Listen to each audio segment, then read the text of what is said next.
This is atlas and this is atypical C1 vertebrae. So body in spinous process is absent in it. That is why it is atypical. It consists neural ring, one large neural ring, and two wings. These are two wings. So the wings are projected laterally. Okay. So through lateral masses, this is lateral masses which arises from this ring. Okay.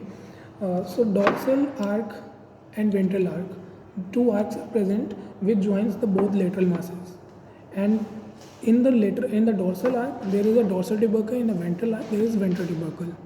Next, when you see that this is a caudal articular area, it will articulates with the condyles of the occipital bone. So, and it forms the occipital atlantal joint. Okay, occipital atlantal joint, and this is a caudal articular area. It is flattened. And it articulates with the axis. Okay. Next, this is a ventral surface and this is a dorsal surface. So when we come on the ventral surface, it having a fossa atlantis, and this fossa atlantis has two foramina. Okay, so cranial one is called LR foramina, and the caudal one is known as intervertebral foramina. So when we talk about dog and horse, in a species dog and horse, there is one extra foramina, that is foraminate transversarium. Next, alar groove. When we talk about alar groove, so both the cranial and caudal foramina are joined with a groove known as alar groove, which is present on the dorsal surface. Dorsally, it will attach or connect. Next is horse. Now, when we come on the horse, so stop. So this was the atlas of ox, and now the atlas of horse. So when we talk about horse, there is some differences in atlas, like the articular area, which is saddle shape in case of horse, and in case of ox it was flattened.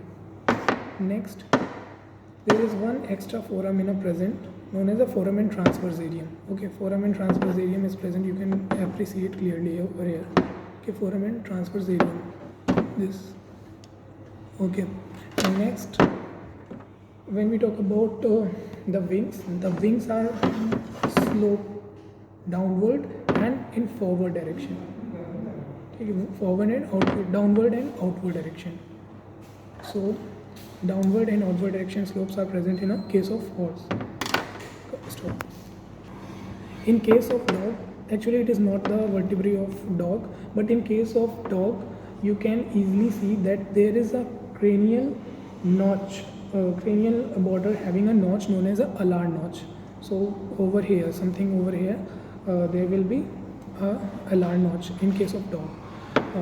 When we talk about ventral arcs are narrower in case of dog, and foramen transversarium is also present.